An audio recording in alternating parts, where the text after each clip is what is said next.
दोस्तों नमस्कार, मैं हूं डॉक्टर एस के पांडे और आज मैं हाजिर हूं रामश्री आईएएस के ऑनलाइन प्लेटफॉर्म पर एक नए विषय के साथ। आज हम चर्चा करेंगे, जानेंगे, समझेंगे कि बलूचिस्तान का मसला क्या है। अक्सर बलूचिस्तान को लेकर मीडिया में चर्चा होती रहती है। कई बार विद्यार्थी सवाल करते हैं कि बलूचिस्तान में जो मुश्किल हालात हैं उसके पीछे के कारण क्या हैं।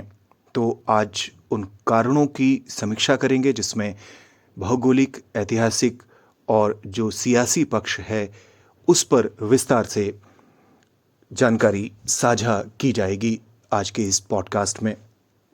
दोस्तों, नसीर दश्ती हैं, विद्वान हैं। इन्होंने एक किताब लिखी है the Baloch and Balochistan, a historical account from the beginning to the fall of Baloch state. इस पुस्तक में दश्ती ने बताया है कि कैसे बलोच कौम हजारों सालों से उस भूमि में रह रही है जिसे दुनिया आज बलूचिस्तान के नाम से जानती है। वो लिखते हैं कि बलूचिस्तान एक राष्ट्र राज्य के रूप में अस्तित्व में हमेशा से रहा है और 1948 में पाकिस्तान के जबरन कब्जे के बाद सबसे बड़ा जो नुकसान हुआ वो यही था कि इसने अपना ये मौलिक स्वरूप खो दिया। अगर ग्रीक और अमेरिकन साहित्य में बलूचिस्तान को देखें तो स्पष्ट हो जाता है कि कहीं कहीं पर इसका नाम बाल शाकान या बलागान है। बलूचों को ऐसे लोगों के रूप में प्रदर्शित किया गया है, चित्रित किया गया है जो आज़ादी पसंद हैं और खुद मुख्तार स्वभाव के हैं। बलूचों का जिक्र फिरदौसी ने अपनी मशहूर कृति शाहनामा या बुक ऑफ किंग्स में किया है। नसीर दश्ती अपनी पुस्तक the Baloch and Balochistan, a historical account from the beginning to the fall of Baloch state में बलूचों के मौलिक अस्तित्व का भी अलग अलग तरीके से उल्लेख करते हैं। एक विद्वान हैं बेलिव, उन्होंने ये माना है कि बलूचों की जो उत्पत्ति है वो दरअसल राजपूतों से हुई है। वहीं मंसूर अहमद और गुलावर खान अपने शोध पत्र Balochistan, it's history, geopolitics and conflict में लिखा है कि बलूचिस्तान हमेशा से महत्वपूर्ण भूमि रही है। ये मकरान तट और बारलून दर्रे से मध्य एशिया और मध्य पूर्व से संबद्ध रहा है। वहीं सिकंदर की सेना ने जब अपने लिए वापसी का रास्ता चुना था तो वो दरअसल मकरान कोस्ट से होता हुआ ये जो रास्ता है वो जाता था। इसी तरह से सिंध में आक्रमण के लिए जब 712 ईस्वी में मोहम्मद बिन कासिम ने जो मार्ग चुना वो भी बलूचिस्तान से होकर ही जाता था। तो इस तरह से ऐतिहासिक रूप से महत्वपूर्ण है क्योंकि सिकंदर का भारत पर आक्रमण और मोहम्मद बिन कासिम का 712 में सिंध पर आक्रमण ये निश्चित रूप से बहुत ही महत्वपूर्ण घटनाक्रम थे और दोनों ही ये घटनाक्रम बलूचिस्तान के रास्तों से संपन्न हुए, यानी कि ऐसे रास्ते जो बलूचिस्तान से होकर गुजरते थे। अर्थात भारत में प्रवेश करने के लिए बलूचिस्तान के रास्ते से होते हुए आक्रमणकारियों ने भारत पर अलग अलग समय पर हमले किए। रूस में ज़ारशाही के दौरान भी इस क्षेत्र का अपना भू राजनीतिक महत्व था। प्रथम अफगान युद्ध के बाद अंग्रेज़ों ने बलूचिस्तान को अपने लिए सामरिक रूप से बहुत महत्वपूर्ण माना। इसी तरह से कुछ विशेषज्ञ मानते हैं कि अफगानिस्तान पर सोवियत अतिक्रमण के बाद यह 1979 में हुआ था। दरअसल 1979 या 1979 में सोवियत संघ ने अफगानिस्तान पर अतिक्रमण किया था और इसके बाद सोवियत संघ की रुचि बलूचिस्तान पर लगातार बढ़ती गई। कुछ विद्वान मानते हैं कि कहीं ना कहीं सोवियत संघ के मन में था कि वो अरब सागर के गर्म जल तक पहुँचे और इसके लिए बलूचिस्तान से ही रास्ता जाता था। मंसूर अहमद और गुलावर खान आगे कहते हैं कि मौजूदा ही नहीं बल्कि हमेशा से बलूचिस्तान भू राजनीति और भू आर्थिकी यानी कि जियोपॉलिटिक्स और जियो इकोनॉमिक्स का महत्वपूर्ण केंद्र रहा है। इसके पीछे वे इसकी भौगोलिक स्थिति को मानते हैं। वे कहते हैं कि मध्य पूर्व और मध्य एशिया से जुड़े होने के कारण ये क्षेत्र बहुत महत्वपूर्ण हो जाता है और जो भी घटनाक्रम मध्य एशिया या फिर मध्य पूर्व में होता है वो निश्चित रूप से इस क्षेत्र को भी प्रभावित करता है। जहाँ तक सिंधु घाटी सभ्यता का सवाल है, इस क्षेत्र की अगर बात की जाए तो यह क्षेत्र इस महान सभ्यता का पश्चिमी विस्तार था। ऑब्जर्वर रिसर्च फाउंडेशन के सितंबर 2018 के अंक में बलूचिस्तान के विविध पहलुओं पर हेमंत राज्योपाध्याय ने विस्तार से चर्चा की है। वो माता हिंगलाज हिंदू मंदिर का भी उल्लेख करते हैं। वो कहते हैं कि यह मंदिर इस बात का प्रमाण है कि यहाँ हिंदू धर्म का महत्वपूर्ण स्थान था। चंद्रगुप्त मौर्य के समय बलूचिस्तान में मौर्य साम्राज्य और सेल्यूकस के मध्य समझौते का भी जिक्र है। इसके बाद पहली सदी से लेकर यही कोई तीसरी सदी तक हिंदू वंश के समृद्ध शासन के भी प्रमाण बलूचिस्तान में पाए गए हैं। इन राजाओं के युग के जो सिक्के मिले हैं उनमें स्वास्तिक का चिन्ह भी अंकित है। मध्य युग के आरंभ में अरबों के आक्रमण ने यहाँ के मौजूदा धर्मावलंबियों में धर्म परिवर्तन का भी प्रयास किया। इस ऐतिहासिक विश्लेषण के पश्चात अब हम बात करते हैं बलूचिस्तान के भूगोल की, क्योंकि अक्सर जो बलूचिस्तान का भूगोल है वो इस क्षेत्र के लिए महत्वपूर्ण रहा है हमेशा से और आज भी है। जहाँ तक भूगोल का संबंध है, बलूचिस्तान का भूगोल निश्चित रूप से बेहद जटिल है। ये कुल पाकिस्तान का 44% इलाका है, जहाँ इस देश की लगभग यही कोई 6% आबादी रहती है। इसका अर्थात बलूचिस्तान का जो तटवर्ती भाग है वो अरब सागर के साथ सीमा बनाता है। बलूच यहाँ की सबसे बड़ी जनजाति है जो न सिर्फ यहाँ बल्कि ईरान और अफगानिस्तान में भी रहती है। बलूचिस्तान की समुद्र तटीय रेखा लगभग 760 किलोमीटर लंबी है। एक तरह से देखा जाए तो पाकिस्तान की 2/3 सीमा रेखा जो समुद्र से जुड़ी है वो यह प्रांत शेयर करता है। ये ब्रिटिश काल से ही सामरिक रूप से अत्यंत महत्वपूर्ण क्षेत्र रहा है। मौजूदा समय में ग्वादर बंदरगाह भी इसी प्रदेश के हिस्से में आता है। इसकी जमीन खनिज संसाधनों से पटी पड़ी है। तांबा, सोना और यूरेनियम जैसे महत्वपूर्ण खनिज यहाँ बड़ी मात्रा में पाए जाते हैं। अब बात करते हैं कि जब भारत का विभाजन हुआ उस समय बलूचिस्तान की क्या स्थिति थी। जहाँ तक भारत के विभाजन का सवाल है तो बलूचिस्तान को लेकर कई बार इस संदर्भ में भ्रम की स्थिति भी पैदा हो जाती है। दरअसल बलूचिस्तान एक नहीं बल्कि 3 देशों तक विस्तृत है। कुछ भाग अफगानिस्तान में है। प्रसिद्ध शहर जो है अफगानिस्तान का कांधार, और वो दरअसल अफगानिस्तान के बलूचिस्तान में ही पड़ता है। वहीं सीस्तान बलूचिस्तान नाम का इलाका ईरान में है।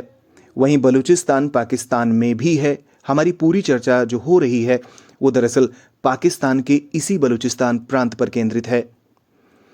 अंग्रेजों से आज़ादी मिलने के बाद भारत न केवल आज़ाद हुआ था बल्कि उसका विभाजन भारत और पाकिस्तान नाम के 2 देशों के रूप में भी हुआ।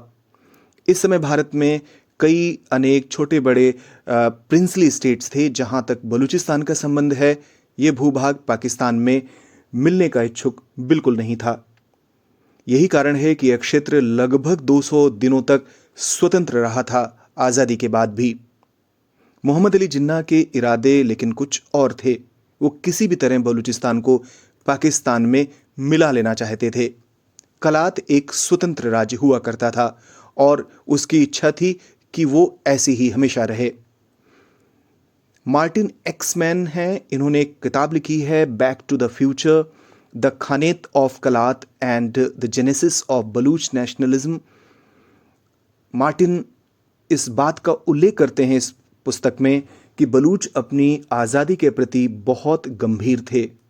वे इससे समझौता बिल्कुल भी करने के इच्छुक नहीं थे।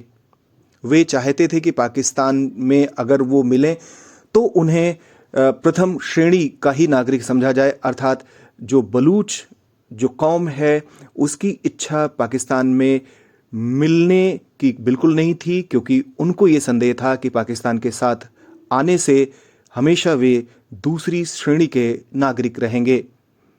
वे शायद ही पाकिस्तान की मुख्यधारा में शामिल हो सकें, क्योंकि उन्हें खुद मुख्तारी पसंद थी। इसी पुस्तक में मार्टिन एक्समैन मानते हैं कि वे अर्थात बलूच द्वितीय श्रेणी में रहने के स्थान पर अपने खुद की आज़ादी को ज़्यादा तरजीह दे रहे थे। इसी पुस्तक में उन कारणों की भी विवेचना की गई है जो बलूच राष्ट्रवाद के और मजबूत होने के पीछे थे। वे 1915 से 1955 के कालखंड में उपजे बलूच राष्ट्रवाद के पाकिस्तानी राष्ट्रवाद के टकराव के बिंदुओं का व्यापक अन्वेषण करते हुए प्रतीत होते हैं। आज़ादी से पहले ही बलूचिस्तान में मुस्लिम लीग का प्रभाव न के बराबर था, जबकि माना जाता है कि कांग्रेस के प्रति वहां थोड़ा बहुत राजनीतिक जो माहौल था वो बेहद सकारात्मक था। वहां पर पाकिस्तान की धारा के विपरीत एक ऐसी भावना बह रही थी जो उदार लोकतांत्रिक संसदीय व्यवस्था के प्रति झुकी हुई थी। न तो कलात के खानों को पाकिस्तान में मिलना मंजूर था और न ही वे पाकिस्तानी राष्ट्रवाद के समर्थक थे, जो कि जिन्ना के द्विराष्ट्र सिद्धांत पर आधारित था। ऐसा माना जाता है कि अनेक बलूच नेताओं का स्पष्ट अभिमत था कि मात्र धर्म ही किसी राष्ट्रीयता का आधार नहीं हो सकता, और ये कारण एकमात्र नहीं हो सकता जो कि पाकिस्तान में बलूचिस्तान के मिलन को वैधता प्रदान करे। खान स्पष्ट थे कि मात्र धर्म ही पाकिस्तान का आधार नहीं हो सकता, भले ही जिन्ना द्विराष्ट्र सिद्धांत के आधार पर पाकिस्तान के निर्माण के पक्ष में हो, लेकिन बलूचिस्तान की राय इससे अलग थी। लेकिन इन सब दलीलों के बावजूद कलात को 20 मार्च 1948 को जबरदस्ती पाकिस्तान में शामिल कर लिया गया। लेकिन यह मिलन भौगोलिक था, ना कि राष्ट्रीय। भले ही अपनी ताकत के दम पर जिन्ना ने बलूचिस्तान को पाकिस्तान में मिला लिया हो, लेकिन बलूचों की अपनी जो पहचान थी वो पाकिस्तान के राष्ट्र से मेल नहीं खाती थी। एक तरह से देखा जाए तो बलूचिस्तान में राज्य और समाज में एक विरोधाभास था, जिसका असर बलूचिस्तान और पाकिस्तान के संबंधों में भी दिखाई दिया, उस समय भी अर्थात 1948 में और आज 2025 तक। पाकिस्तान में जैसे जैसे सेना का रुतबा बढ़ा, वैसे वैसे पाकिस्तान के हिस्से में आने वाले प्रदेशों की जो उपराष्ट्रीयताएं थीं वे प्रताड़ित की जाने लगीं। हमने पूर्वी बंगाल में पाकिस्तानी सेना के अत्याचार का विशद अध्ययन किया है। हम जानते हैं कि किस तरह से पाकिस्तानी सेना ने बंगाली राष्ट्रवाद को दबाने के लिए घोर अत्याचार और दमनपूर्वक नीतियां अख्तियार की थीं। पाकिस्तानी सेना कलात के राष्ट्रवाद के विद्रोह को भी सही तरीके से समझ नहीं पाई, तो स्थितियां और जटिल होने लगीं। कुल मिलाकर जिस धर्म को जिन्ना ने द्विराष्ट्र सिद्धांत का आधार दिया वह उन्हीं के पाकिस्तान में ध्वस्त होता दिख रहा था। पूर्वी पाकिस्तान जहां स्वतंत्र और संप्रभुता संपन्न राज्य 1971 में बना, तो इसी लाइन पर चलते हुए बलूचिस्तान राष्ट्रवाद निरंतर उभरता रहा। 1948 से लेकर 2025 तक पाकिस्तान के आधिपत्य में बलूचिस्तान का इतिहास यही कहानी कहता है। बलूचिस्तान की अपनी एक विशेष सामाजिक और सांस्कृतिक पहचान है। अगर मौजूदा हालात की बात की जाए तो बलूचिस्तान खनिज संपदा में एक समृद्ध प्रदेश है। चीन की बेल्ट एंड रोड इनिशिएटिव से जुड़ी सीपेक परियोजना के शुरू होने के बाद यहां विद्रोह की आवाज और बुलंद हो गई है। बलूचिस्तान पाकिस्तान का ऐसा प्रांत है जो आकार में सबसे बड़ा है, मगर पाकिस्तान में उसकी भागीदारी ना के बराबर है। यह अत्यंत निराशाजनक है। बलूचिस्तान से उत्पादित होने वाले खनिज और ऊर्जा पूरे पाकिस्तान को फायदा पहुंचाती है, मगर खुद बलूचिस्तान आर्थिक पिछड़ेपन का शिकार रहा है। एक और जहां बलूचिस्तान पाकिस्तान में जबरदस्ती मिलाया गया था, वहीं दूसरी ओर पाकिस्तान की सेना ने शुरू से ही इस प्रांत में दमनकारी कार्रवाइयां जारी रखी हैं। 1959 में पाकिस्तानी हुकूमत ने धोखे से नौरोज खान और उनके समर्थकों के खिलाफ दमनकारी कार्रवाई की, जबकि उनसे वादा किया गया था कि खान को उनके सहयोगियों समेत आत्मसमर्पण करने की शर्त पर मुक्त कर दिया जाएगा। सेना ने धोखे से उनके समर्थकों के साथ बुरा व्यवहार किया। सभी को बाद में मृत्युदंड दिया गया। ये साबित करता है कि सेना बलूच विद्रोहियों के प्रति हर दमनकारी तरीका अपनाती रही है। जहां भी उसे अवसर मिला, उसने आंदोलनकारियों को कुचलने में जरा भी देरी नहीं की। इस तरह से सेना बलूचियों के मानवाधिकारों को गंभीर उल्लंघन करती रही है। कहा जाता है कि पाकिस्तानी सेना बलूचों के विरुद्ध गुपचुप अभियान चलाती रही है। हजारों बलूच रहस्यमय तरीके से गायब कर दिए गए हैं। इस समय पाकिस्तानी सेना अफगानिस्तान में हवाई हमलों के जरिए जिस तरह से निर्दोष महिलाओं और बच्चों तक की हत्याएं कर रही है, ठीक वैसे ही पाकिस्तानी सेना बलूचियों के विरुद्ध भी वायु क्षमता का प्रयोग करती रही है। 1974 में पाकिस्तानी वायुसेना ने ईरान के सहयोग से बलूचिस्तानियों पर हवाई हमले किए। इस अंधाधुंध कार्रवाई में बड़ी संख्या में निर्दोष नागरिक मारे गए थे। अपने ही नागरिकों पर किसी देश की वायुसेना की यह क्रूर कार्रवाई दुनिया के इतिहास में दर्ज है। जब परवेज मुशर्रफ पाकिस्तान के सैन्य तानाशाह थे तो उन्होंने बलूचों के नेता नवाब अकबर बुख्ती की हत्या की थी, जबकि नवाब बुख्ती अपनी कौम के एक लोकप्रिय नेता थे। CPEC China Pakistan economic corridor के बन जाने से बलूचिस्तान का मसला एक नया रूप हासिल कर चुका है। लगभग $60 बिलियन की ये परियोजना चीन को ग्वादर पोर्ट से जोड़ती है। ये चीन के लिए महत्वपूर्ण है क्योंकि इससे चीन की मध्य पूर्व और विशेष रूप से हॉर्मुज स्ट्रेट तक पहुंच सहज हो जाएगी। इसके अतिरिक्त चीन की पहुंच बलूचिस्तान के संपन्न प्राकृतिक संसाधनों तक भी हो जाएगी। बलूच पहले से ही पाकिस्तानी सरकार की विरोधाभासी और भेदभावपूर्ण नीतियों का शिकार होते रहे हैं। विशेष रूप से पाकिस्तानी सेना ने वहां पर जो जुल्म किए हैं, उसमें बलूचों की हालत बेहद खराब हो गई है।